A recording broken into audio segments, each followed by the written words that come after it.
Bismillah, walhamdulillah, wassalatu wassalam ala rasulillah wa ala alihi wa sahbihi wa man tabi'a sunnatuhu ila yawmiddin. Assalamu alaikum wa rahmatullahi wa barakatuh. Welcome again to another episode of your weekly Islamic chat show, Guest of the Week, coming to you from Sharjah TV. I'm your host Ismail Bullock, and today, continuing in our Ramadan episodes, with me is Ustad Rahman Hassan. Assalamu alaikum. Wa alaikum assalam wa rahmatullahi wa barakatuh. So as we're continuing in our Ramadan episodes, and the third week, so we've passed just past the halfway mark. So today we want to discuss in this episode the Quran and Ramadan. As we know, that Ramadan was the month that the Quran was revealed in. So this is definitely, you talk about Ramadan, you have to connect it to the Quran. That's true. So that's what we're going to discuss today, inshallah. Correct. Alhamdulillahi Rabbil Alameen, lahu alhamdu al-hasan wa thana'u al-jameel, wa ashhadu an la ilaha illa Allah wahdahu la sharika lah, yaqulu al-haqqa wa huwa yahdi as-sabil. وأشهد أن محمدا عبده ورسوله صلى الله عليه وعلى آله وأصحابه والتابعين لهم بإحسان إلى يوم الدين أما بعد. Yes, there is a strong bond between the Quran and the month of Ramadan in general. The Prophet صلى الله عليه وسلم, he said, القرآن والصيام أما الصيام والقرآن يشفعان لصاحبهما يوم القيامة. That the fasting and the Quran, both of them are going to intercede for their people. أو كما قال عليه الصلاة والسلام. يعني the Quran will intercede for its people يوم القيامة, and the person who's fasting will intercede on your behalf. It will argue for you the day of judgment. It will ask Allah tabarak wa ta'ala to forgive you, to give you a high station in Jannah, the same way the Quran would. And this really shows, number one, the bond between fasting and the Quran, because the Prophet mentioned it together. It was in the month of Ramadan where Jibreel would come down and he would revise the Quran with the Messenger عليه الصلاة والسلام. وكان يدارسه القرآن. يعني the Jibreel would come down and he would revise the Quran with the Prophet عليه الصلاة والسلام in this month. And the revision of the Quran in Ramadan, every year with Jibreel, the Prophet would do it once a year, and it would only be in the month of Ramadan. And the last year that the Prophet was passing away, and in the last Ramadan, Jibreel came and he revised the Quran with him twice, which really shows you again the relationship between the Quran and the month of Ramadan, the bond between the two. It was in this month, Ramadan, that the Sahabatu Rasulillah sallallahu alaihi wasallam and the A'immatul Huda wa Masabihul Duja, the great Imams of Islam, they used to put everything else aside. And they would get rid of everything else, and they would focus highly on the Quran. Some of the A'imma like Imam Malik and other than him, they would stop teaching anything else, and they would tell the people to go and read the Quran and to recite the Quran and to ponder and contemplate over the Quran and to leave off any other action. Because in Islam there's a concept known as the virtue of an action rises in a certain time or place. An action would be virtuous only because of the place that it's in or the time that it's in. So the recitation of the Quran in the month of Ramadan is not like any other month. It is this month again that the Quran came down. شهر رمضان الذي أنزل فيه القرآن هدى للناس. The Quran came down in this month. And so the Prophet ﷺ and the companions and the students of the companions, the tabi'een, and the students of the companions, the atba'u tabi'een, all of them understood that, and that's why they were very strong when it came to reading and reciting the Quran. It is also an opportunity for the one who had previously memorized the Quran, learned the Quran, to revise their memorization as well. The Prophet told us in the hadith, Imam Muslim narrating fi sahihi, من حديث أبي موسى الأشعري, the Prophet said, تعاهدوا القرآن. Revise the Quran, go over it again and again and again. فهي أشد تفلتا من الإبل من عقرها أو في عقرها. The Prophet said it escapes from you fast. If a camel, the rope that it's tied with it is loose, it's not tightened, It can't wait to escape. it will escape. Yeah, it will just walk away, it will go. And the Quran is like that. If you don't tighten it, it will escape. So in this month, it's your opportunity, Ya Abdullah, Ya Amatallah, if you have previously learned the Quran, or you've memorized certain places of the Quran you've memorized, or you've even memorized the entirety of the Quran, it is your opportunity to sit down and to revise the memorization of what you've memorized. Some of the Salaf, they said that the ayah, وَمَنْ أَعْرَضَ عَنْ ذِكْرِي فَإِنَّ لَهُ مَعِيشَةً ضَنْكًا وَنَحْشُرُهُ يَوْمَ الْقِيَامَةِ أَعْمَى قال رب لم حشرتني أعمى وقد كنت بصيرا قال كذلك أتتك آياتنا فنسيتها وكذلك اليوم تنسى. Some of the scholars, they said that وَمَنْ أَعْرَضَ عَنْ ذِكْرِي فَإِنَّ لَهُ مَعِيشَةً ضَنْكًا, that might encompass as well the one who'd memorized the Quran and forgot it. I mean, it's not an agreed upon opinion. It may even be a weak opinion, in my humble opinion. But it is an opinion out there, which is something that should worry you. The one who turns away from the remembrance of Allah, that he will live a horrible kind of constricted uncomfortable life. SubhanAllah. So that verse, even if it's not the opinion that you choose or you adhere to, but I say this to myself as well. If there's two opinions, the scholars are hugging and back and forth. A group is saying it's haram and another group is saying it's recommended. Regardless of what group I take, if I take it's recommended, I'm going to do it because I'm scared maybe it could happen. The group that said it's obligatory might be right. At least it kind of, to be on the safe side, as they say, why take the risk? It's a different topic, but it's like people get into the thing about, if the person leaves the prayer on purpose, if he doesn't leave the prayer on purpose. But why take the risk in the first place with all these strong hadith about prayer and the importance of prayer? Why even take that risk? Just the fact that there is differences of opinions should say yourself, well, hang on a second, imagine if those ones are right and I've left Islam or something, so let's just make sure we pray. It's true. It's true. Not to mention right now, Ismail, we're living at a time when, because of COVID, the pandemic and everything, we are in some way, and it's affecting our life. With all the other stresses that are happening in our personal life, may Allah make our life and everyone else's life easy and smooth. With a lot of the strains and the complications that are happening around, it's a time we need Allah's mercy. We need Allah Tabarak wa Ta'ala's help. We need Allah Tabarak wa Ta'ala to send down on us tranquility and ease.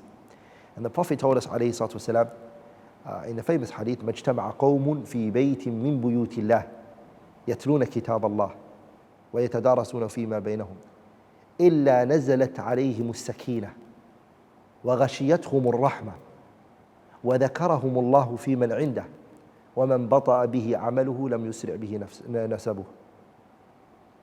The Prophet told us عليه الصلاة والسلام that there is not a group of people who do the two following things. They're first of all in the house of Allah, which is the masjid, which is another thing I encourage people to do. If inshallah ta'ala the masajid is open and they allow us to go and sit in the masjid to read the Quran. مَجْتَمَعَ قَوْمٌ فِي بَيْتٍ مِّن بُيُوتِ اللَّهِ. So you go to the masjid and you read the Quran in the masjid, which is second thing. Reciting the Quran in the house of Allah. You sit in the corner, you sit on this side, you sit over there, you open your mushaf and you recite. Which I also want to, as a side benefit, I want to add, I highly encourage people not to read from their mobile phones or gadgets. There is a reason why. It's not that it's haram, of course. And it's not that it's not allowed, but it has another distraction that you might do. In the month of Ramadan, you want to fully focus. Plus, I think deep down, anyone who's holding the actual mushaf or the physical copy of the Quran and their phone, they feel a difference. We all use our phones sometimes, especially in COVID. Maybe we're going to the masjid for Jummah. We're not, especially in COVID where we can't touch physical copies of the Quran. Use your phone, but it's not quite the same when you have the book format in your hand. There's a different feeling to it, And you know what it is as well? It's not just the feeling as well, but it's also the concept of, the verses on this right side or the left side. You can't know that on the mushaf. If you ask me an ayah now, I'll tell you it's on the right side, it's on the left side, it's on the bottom, it's at the top, it's in the middle, it's on this corner, it's on this corner. I've pictured the page with all of it open, even though the Apple iPad, you could see it on both sides like that. But it always feels different, to be honest, when you're turning over the page, all of that. So the point I'm trying to say is, you want to focus, you want to put your mind and your heart to this when you're reading the Quran. So that's why you will receive tranquility. نزلت عليهم السكينة, tranquility. ألا بذكر الله تطمئن القلوب. That's what it is, right? With the remembrance of Allah, the heart finds tranquility, the person relaxes. نزلت عليهم السكينة وغشيتهم الرحمة. Allah's mercy is surrounding you. The angels of Allah Tabarak wa Ta'ala are around you. Allah is mentioning you. Imagine that. Like we on social media and everything, people like if a famous person, what's it called? A shout out. If a person gives you a shout out. Oh, yeah. صح. وَلِلَّهِ الْمَثَلُ الْأَعْلَى. Allah has a greater and a higher example. But imagine Allah is mentioning you. The Lord of this universe is mentioning you specifically. Ismail Bullock is there, my servant, my slave, there remembering me. Who's he mentioning to? He's mentioning to the angels. That he's telling them, the angels, الَّذِينَ لَا يَعْصُونَ اللَّهَ مَا أَمَرَهُمْ وَيَفْعَلُونَ مَا يُؤْمَرُونَ. Those who do not don't disobey Allah Tabarak wa Ta'ala. It's an interesting point as well, since we're obviously on the show, that this hadith also refers to those people who come to circles of knowledge.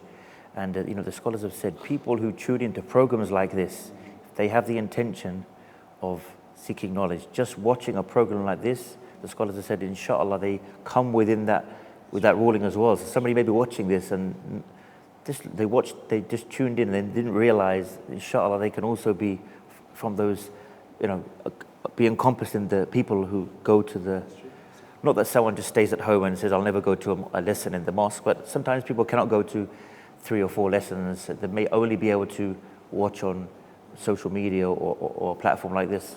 It's even in hadith itself. The dalalat of the hadith, the indication and the mantuq of the hadith clearly categorically says, وَيَتَدَارَسُونَ فِي مَا بَيْنَهُم. Because بَجْتَمَعَ قَوْمٌ فِي بَيْتٍ مِّن بُيُوتِ اللَّهِ يَتْلُونَ كِتَابَ اللَّهِ. They recite the Quran. وَيَتَدَارَسُونَهُ, and they study it. So it means they take the meaning that is in the Quran, meaning the fiqh, the hadith, all of that falls under وَيَتَدَارَسُونَهُ, studying the Quran. I remember one time, a sheikh took me to his library, and I was mind-boggled with the library that I saw. Mesmerized by it. We're talking about floors. And he picked up a small mushaf that was there, and he looked at it and he said, all of this that you see is basically this. And all of this is serving the Book of Allah. So all of the sciences that you're studying, if the idea for it, of course, is to come back to the Book of Allah, to understand the words of Allah subhanahu wa ta'ala. So initially, yes, if you're reading the tafsir of the Quran, for example, or you're reading Hadith al-Ahkam, or you're doing usul al-fiqh, or you're studying mustalah al-hadith, or lugha al-arabiyyah, nahw, sarf al-balagha, no doubt you are in a way studying all of that so you can understand the book of Allah. Allah tells us, أَفَلَا يَتَدَبَّرُونَ الْقُرْآنَ أَمْ على قلوب أقفالها أفلا يتدبرون القرآن ولو كان من عند غير الله لوجدوا فيه اختلافا كثيرا أفلم يدبروا القول فما لهؤلاء القوم لا يكادون يفقهون حديثا.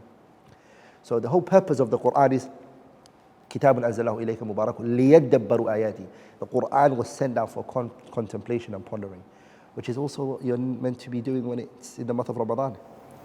Yes. But here's a question now, and this is a question that the scholars ask. Is it better to read the Quran more, or is it better to read little and ponder over it? مسألة فقهية, some fiqh issue. I'm able to finish the Quran 3-4 times, maybe in the month of Ramadan. The first 10 days I finish it once, the second 10 days I finish it again, and the last 10 days I finish it again once. So I'm able to finish the Quran maybe 3 times a month. Should I do that? Or I read it once, the entirety of the Quran, but I contemplate and I ponder over the verses. That just... Let me just hold you. So before we go into the answer to that one there, Okay. It's time for a break. Inshallah. Join us after this short break.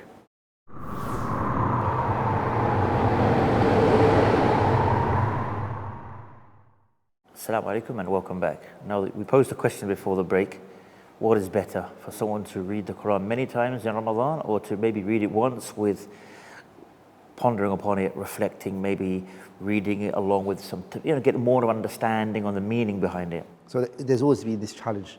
I and a group of brothers, we used to discuss this issue a lot. We used to do researches on it. Should we ponder over the Quran? So for example, the person's going to read once they're going to finish the Quran.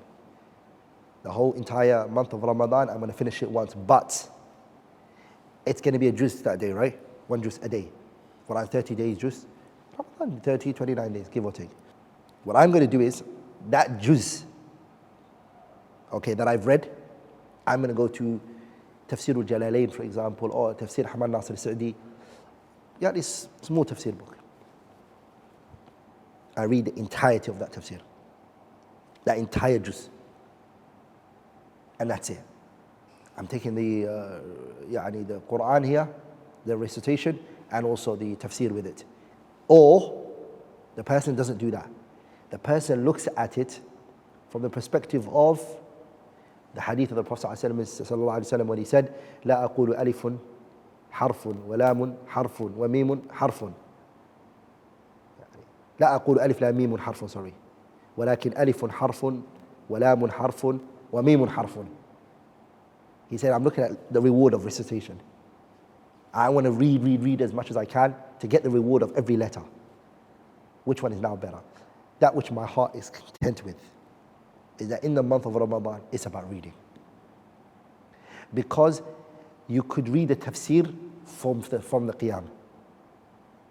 In other words, the tarawih that night that's been led, the portion that the imam's going to be reading or he's already read, I would say do it before he does it. That juz. So for example, the first night of Ramadan when it started, it was the Surah Al-Baqarah ila سيقول السفهاء من الناس. And then from سيقول السفهاء إلا تلك الرسل. And then from تلك الرسل إلا كل الطعام. And then إلى والمحسنات. The juz are like that, segregated like that. The person, what they would do is, that juz, before the imam is leading it in tarawih, they read the tafsir for it. So إلا سيقول السفهاء, I'm going to go and read it all. And take understanding of it. So when I go into the salah, I know when the imam reads it. I feel it in my heart.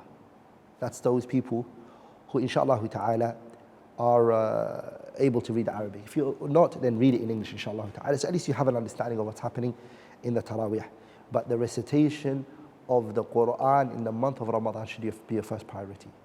It was نُقِلَ عن بعض السلف. Some of the Salaf, خاصة Imam al-Shafi'i, by name, it was mentioned of him that he used to finish the Quran in the month of Ramadan 60 times. So that's twice a day. That's twice a day. Ismail, I tried it, wallahi. I literally tried it. I do not do that. I was like, how?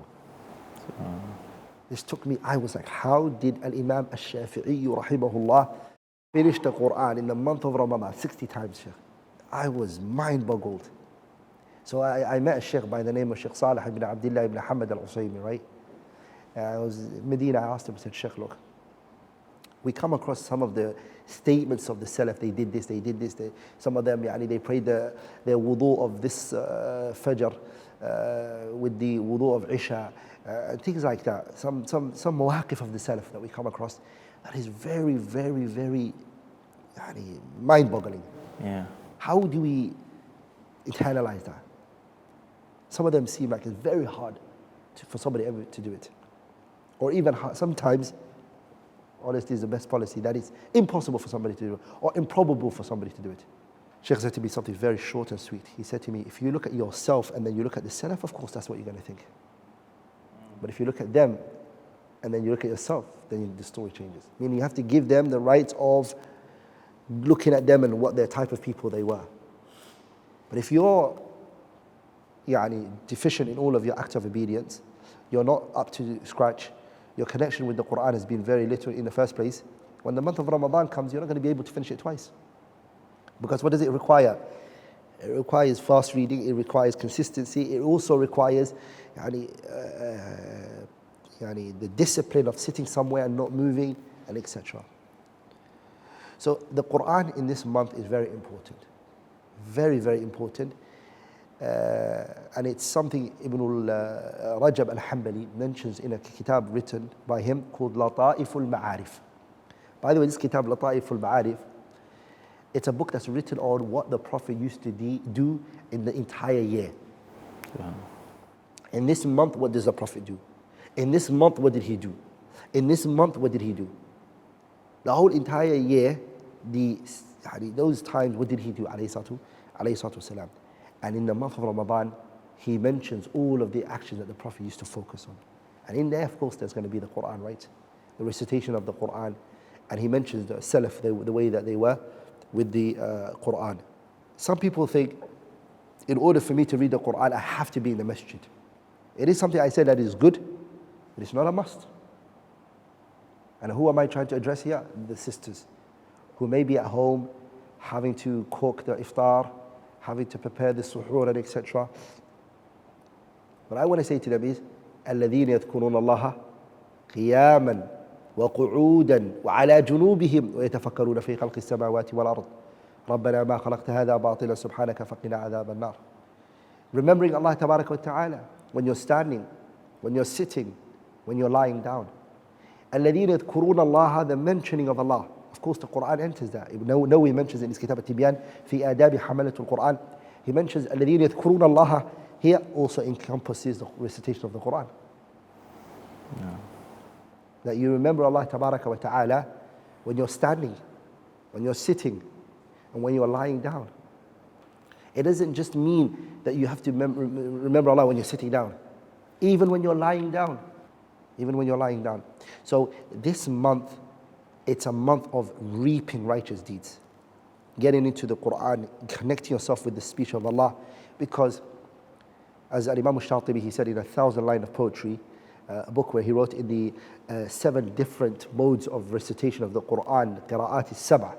He said, وَبَعْدُ فَحَبْلُ اللَّهِ فِينَا كِتَابُهُ فَجَاهِدْ بِهِ حِبْلَ الْعِدَى مُتَحَبِّلًا وَأَخْلِقْ بِهِ إِذْ لَيْسَ يَخْلُقُ جِدَّةً جديد مواليه على الجد مقبلا وقارئه المرضي قر مثاله كأترجح عليه مريحا وموكلا. And until he says وإن كتاب الله أوثق شافع وأغنى غناء واهبا متفضلا وخير جليس لا يمل حديثه وترداده يزداد فيه تجملا. And whenever you recite the Quran, the beauty increases even more. Now, if you repeat yourself 3-4 times, it's going to get boring. If I repeat myself 3-4 times, it will be boring. Every year we recite the Quran, it feels like it's the first time. وترداده is repetition. يزداد فيه تجملا. ويزداد فيه تجملا. وأخلق به إذ ليس يخلق جدة جديد مواليه على الجد مقبلا وقارئه المرضي قر مثاله كالأترجح عليه مريكا وموكلا. So the point is, this month, that's what it is. It's the rope of Allah. It is what? It is the rope of Allah subhanahu wa ta'ala. And the Prophet sallallahu alayhi wa sallam, he told us, salawatullahi wa salamun alayhi, in those ahadith that we took, and many more, the virtue and the importance of the Quran. Allah tabarak wa ta'ala, he told us, الَّذِينَ يَتْلُونَ كِتَابَ اللَّهِ, those who recite the Quran. They read it. What are those people? يَرْجُونَ تِجَارَةً لَن تَبُورَ. Those people are waiting for a reward. They're never going to lose it. If you invested in a business today, and the investment that you did, jackpot, you got it all, so much money out of it, and it was successful, everybody would be like, smart investor. A smart investor. Imagine the one who does a trading with Allah Tabaraka wa Ta'ala by reciting the Quran. That's the problem. But a lot of times today, this can be applicable to myself, many of us, that there's always that looking to make money, invest in this, invest in that. But a lot of times people forget to invest in the hereafter. That's a problem that we face in modern times. Yeah, just the other day, someone sent me something. I think it was a very powerful thing that person said. They mentioned the owner of a particular company and how much he has. And he has 170 billion. And they mentioned number 2 richest man. And then the 3rd richest man in the world. And then they mentioned the 2nd richest man in the world. Okay? And then they mentioned the most richest person on the earth. And they said, it's you. Why? Because the Prophet said, because those people have like money, right? But the Prophet said, ركعتي الفجر خير من الدنيا وما فيها. The 2 rak'ah before Fajr, it is better than the dunya and everything in it. And if that's for the Sunnah prayer, imagine what Fajr itself is which is obligatory. So true. Subhanallah. And also what's recited in Fajr. And all the other good deeds that the person, where is all of that? So, haqiqatan, if you have Allah and you have the deen of Allah, tabarak wa ta'ala, you're rich. And the richness really is, what's the real reason for money, Ismail? The real reason of money and wealth is that it gives you tuma'nina. It gives you tranquility in the sense where you are sure that you're not going to starve, you're not going to be hungry, your kids and your family are all taken care of. That feeling doesn't only have to come from money. That feeling of feeling like I don't have to worry can come from connecting yourself to Allah, which is definitely what richness actually means. Al-ghina. The Prophet said, Al-ghina, ghina nafs. Richness is the richness of the heart. It is the richness of the heart. That's why I say to people, you can have everything in this earth. It doesn't mean that that feeling will be in your heart. That feeling doesn't necessarily come from the external things that are around you. It comes from your relationship with who? Allah subhanahu wa ta'ala. So this month of Ramadan, inshallah, is a month where we want to be Ashabul Quran, Ahlul Quran. And the people of the Quran are what? Ahlul Quran, Ahlullahi wa khasatuh. They are Allah's people. You are, why I say to myself all the time is, as the poet said, جاء النبيون بالآيات فانصرمت وجئتنا بحكيم غير منصرم آيات كلما طال المدى جدد يبينهن جمال العتق والقدم. Musa came with a miracle went. Isa came with a miracle, the miracle went. And the prophets came with miracles, and their miracles went when they went. Lakin Muhammad ibn Abdullah sallallahu alayhi wa sallam, the miracle that he came with is the book of Allah subhanahu wa ta'ala. And you have with you right now the miracle that we say, وَإِن كُنْتُمْ فِي رَيْبٍ مِّمَّا نَزَّلْنَا عَلَىٰ عَبْدِنَا فَأْتُوا بِسُورَةٍ مِّن مِّثْلِهِ وَادْعُوا شُهَدَاءَكُم مِّن دُونِ اللَّهِ إِن كُنتُمْ صَادِقِينَ فَإِن لَّمْ تَفْعَلُوا وَلَن تَفْعَلُوا فَاتَّقُوا النَّارَ الَّتِي وَقُودُهَا النَّاسُ وَالْحِجَارَةُ أُعِدَّتْ لِلْكَافِرِينَ. It's the miracle that has challenged all civilizations and no one's ever been able to come with it. With technology, with where we are in the world today, we're not able to come with the likes of it. Yeah, subhanAllah, even the fact that Allah starts by saying, this is the book and within there's no doubt. There's no doubt. You would not find a human with any sense saying that, because sooner or later there'll be a misprint, an error, there'll be something. That's why you always see edition 2, revised edition. So subhanAllah, it's such a potent statement, even for non-Muslims when they read this. This is the book wherein there is no doubt. It's a real strong message to That's true. Even Kitab Adab al-Katib by Ibn Qutaybat al-Daynawari, he says at the beginning of the book that there is not a person who writes and authors a book except that he, before anybody else, he, a few years on the line, will look back at it and say, why did I say this? If only I removed this. If only I could add this. You yourself will not feel comfortable with the book you wrote. Before even anyone comes and critiques your book, Shaykh Nasir rahimahullah ta'ala. Hold you on that point, it's time for another break. Join us after this short break.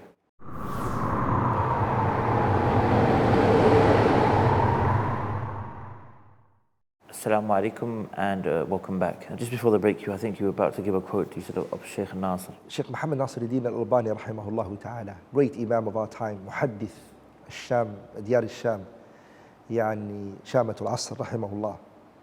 Actually, he was muhaddith al-Waqt wal-Zaman. He was the imam of this time when it comes to hadith. Shaykh al-Albani rahimahullah, مع جلالته وعلمه ومكانته, and his knowledge of hadith being daqiq, rahimahullah, here you find him, before anybody else, he has collected taraju'at from his own works, retractions. A hadith he graded da'if, that he found that to be sahih. A hadith which was sahih, and he realized that they were da'if. And there, when he mentioned that, he said, مَا مِنْ عَالِمٍ إِلَّا وَلَهُ كَبْوَةٌ. That there is not a scholar, a person of knowledge, a person who understands it, except that he has shortcomings. Humans are bound to do mistakes. And that's why when Allah said, ذَلِكَ الْكِتَابُ لَا رَيْبَ فِيهِ هُدًى لِلْمُتَّقِينَ. Some people, it brought them into Islam, this challenge that there's no doubt in this book. The problem is not the book. The problem is you, and are you going to accept it? So what I'm trying to say here is, and the picture I'm trying to draw here, is that the Quran is our honor. That's what Allah said to the Prophet, وَإِنَّهُ لَذِكْرٌ لَكَ أي شَرَفٌ لَكَ. The Quran is an honor for you, Muhammad. وَلِقَوْمِكَ and your people. وَسَوْفَ تُسْأَلُونَ, you'll be asked about this thing that you've been given. The Quran is our honor. We shouldn't be looking for any honor in any other place. قُلْ بِفَضْلِ اللَّهِ وَبِرَحْمَتِهِ فَبِذَلِكَ فَلْيَفْرَحُوا. It's a virtue from Allah. It's a mercy from Allah Tabarak wa Ta'ala. That's why Imam Muhammad al-Amin al-Shanqiti used to say, "Man arad al-dunya falyata'allam al-Quran." Anyone who wants the dunya, learn the Quran. وَمَنْ أَرَادَ الْآخِرَةِ. Anyone who wants the hereafter, learn the Quran. وَمَنْ أَرَادَهُمَا. Anyone who wants the dunya and the hereafter, learn the Quran. Both of them.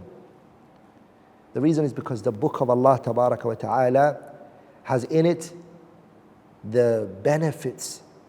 It has in it the solutions for all sorts of problems that we have. وَنُنَزِّلُ مِنَ الْقُرْآنِ مَا هُوَ شِفَاءٌ وَرَحْمَةٌ لِلْ. It's a cure. Cure for what? Ibn al-Qayyim says it's a cure for what? أَمْرَاضِ الْقُلُوبِ وَالْأَبْدَانِ. It's the cure for the heart. And it is also the cure for the body. It is a cure for every single thing. And that's what it is for us. We are a creation Allah created. The thing that's going to guide us. Just like any other technology that is made. They always give you a manual guide with it. They'll say, use it like this, utilize it, don't do this to it, don't do that to it. The Quran is meant to be like that for us. It's in it, the legislation of Allah Tabaraka wa Ta'ala. So my advice to my brothers and sisters, and myself first of all, is that the Quran, and going back to the Quran, what about the people who haven't memorized the Quran? Who haven't learned the Quran? And never got given that opportunity to sit down and read the Quran. Those people, my advice to them is, this is your opportunity. It's your opportunity to sit down and to connect yourself with the book of Allah subhanahu wa ta'ala.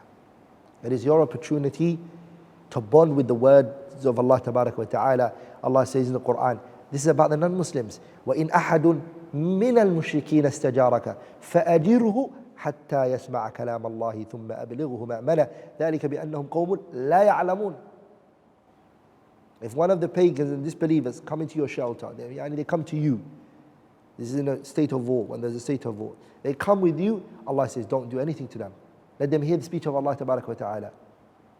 Give them safety and let them hear the speech of Allah. And in the Quran. Now, the reality that we have to understand is the Quran really and truthfully, it shouldn't be in books. That's not the asal of where the Quran should be. The Quran really should be in the people's hearts. When Jibreel came down, he didn't bring a book to the Prophet and say, here it is. Rather, Nabi Muhammad sallallahu alayhi wa sallam, he wasn't one who could memorize. He couldn't read. When Jibreel came down and said to him, اقرأ قال ما أنا بقارئ قال اقرأ قال ما أنا بقارئ. Read, I'm not one to read. Even couldn't write, ولا تخطه بيمينك إذا لارتاب المبطلون. You're not one who can write. So the Quran shouldn't be in books. It shouldn't be things that, I'm not saying that's wrong, but I'm saying that the asal, the real place it should be in, because all of these are just means for it to be in the real place, which is the hearts. Jibreel came and recited it to the Prophet. Maybe find many people, they have the Quran and it's just on the shelf and decorations and it's used very, very rarely. So, in that sense, in reality, the Quran is not in their heart. Even if they were to reflect and say, how dear is the Quran to my heart? Really, okay, I respect it. I put it on a high shelf, but it's there's no real connection to it. It's true. Or having the Quran stuck on the wall, but you haven't even memorized it. You have Ayatul Kursi on your wall, but you haven't memorized it. Well, what benefit will that? What benefit would it be just putting it on the wall? That's not why he came down. وإنه لتنزيل رب العالمين نزل به الروح الأمين على قلبك لتكون من المنذرين بلسان عربي مبين. Allah says in another ayah, بل هو آيات بينات في صدور الذين أوتوا العلم. So it's verses, clear-cut verses, which are in the chests of the people of knowledge. وَلِذَلِكَ some of the scholars took from this ayah that the Quran, يعني you memorizing the Quran is a person of knowledge. يعني you're من أهل العلم. And of course the Salaf's understanding of memorizing the Quran didn't just mean حفظ حروفه. It wasn't just memorizing the letters and the wordings and the مخارج الحروف and صفات الحروف, صفات مخارج الحروف and صفات الحروف. No. The مخارج الحروف and the صفات الحروف لا. صفات لازمة, صفات عارضة that you study in tajweed. لا. Their understanding of memorizing the Quran meant يعني حفظ حروفه وحدوده. Memorizing its word and the boundaries that it sets. And not being outside those boundaries. I mean, we've probably got about 7 or 8 minutes left, but we're upon the last 10 days now. How can we use these 10 days in the best way to go into the last part of Ramadan on a strong note and to give the Quran its due rights and make them, how can we combine that? Some of the wordings of the hadith of the Prophet ﷺ, it says, he said, من قام رمضان إيمانا واحتسابا غفر له ما تقدم من ذنبه. Anyone who stands in the month of Ramadan with two qualities, إيمانا and واحتسابا, faith and belief of Allah تبارك وتعالى and hoping reward from Allah تبارك وتعالى. غفر له ما تقدم من ذنبه. Your sins will be forgiven for you. What does it mean standing up? It means praying. And if you pray, what is it you're going to recite? The Quran. So the last 10 nights of Ramadan when it enters, كان النبي صلى الله عليه وسلم إذا دخل عشر الأواخر شد مئزره وأيقظ أهله وأحيا ليله صلى الله عليه وسلم. That if the last 10 days of Ramadan would enter, the Messenger صلى الله عليه وسلم would stand up. He would know that this is not like any other night of the year. So he would revive it by standing and praying. That requires recitation of the Quran, which brings us back to the point again, the Quran and the relation between it and Ramadan. In this last 10 nights, inshallah ta'ala, that is approaching us, we are going to come across Laylatul Qadr. Laylatul Qadr خير من ألف شهر. الله أكبر. وما أدراك ما ليلة القدر. ليلة القدر خير من ألف شهر. تنزل الملائكة. The angels descend. It is better than 1,000 months of ibadah. That night you catch Ismail and you pray that night. You what? Some of the scholars actually said, what does it mean ليلة القدر خير من ألف شهر? Is it مطلق النوافل? What do I mean by that? Unrestricted righteous deeds that if you do in that month, in the last 10 days, on Laylatul Qadr especially, that is better, that you're going to get the reward of it? Or is it specific to just praying? What about if that day I was reading the Quran when Laylatul Qadr was on, but I wasn't praying? Some of the scholars, they said, you won't get the reward only if it's standing. You have to be standing. And you have to be praying that night when Laylatul Qadr comes in. Even if it's a small portion of the night, it doesn't matter. 10 minutes, 5 minutes, it doesn't matter. That night, you have to pray. So every single night of the last 10 nights of Ramadan, pray, don't miss it. Just to be on the safe side again, so you don't lose out in that regard. So my advice, and answering your question, when the last 10 days of Ramadan enters, insha'Allah ta'ala, جعلني الله وإياكم منهم. May Allah make us all from the people of the people Allah forgives, and the expiation for our sins and our shortcomings and our mistakes.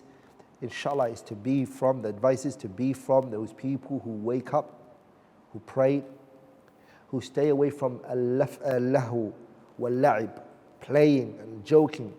Tie your waist, get up and pray and fast with, don't make your fasting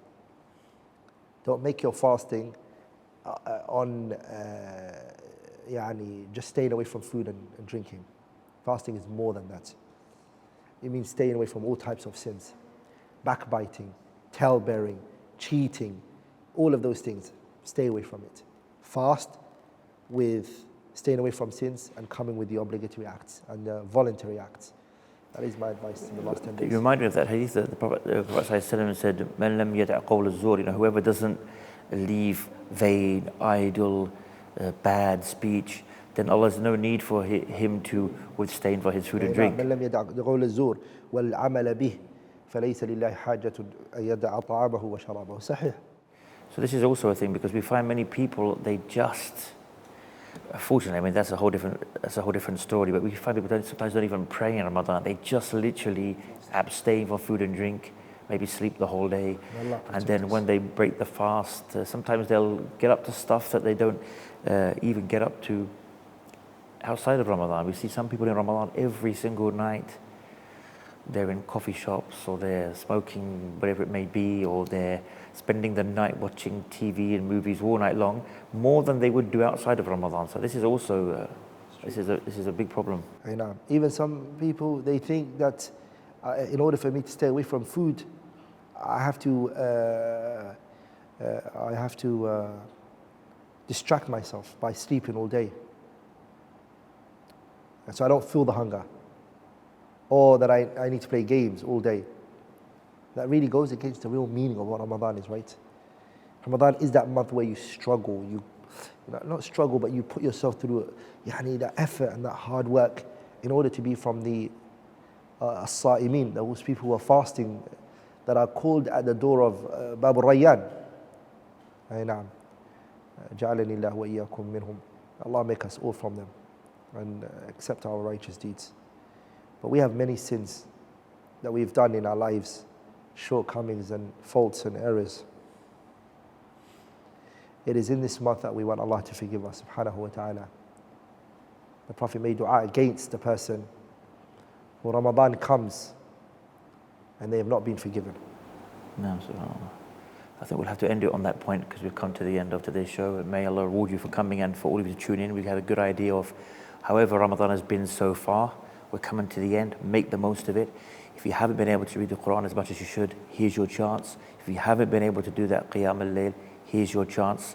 And like we ended on, don't be from those people where Ramadan came and they weren't forgiven, as the Prophet ﷺ warned about such people. And inshallah, until next episode, same time, same place, I leave you as always with the greetings of Islam, the greetings of peace. Assalamu alaikum wa rahmatullahi wa barakatuh.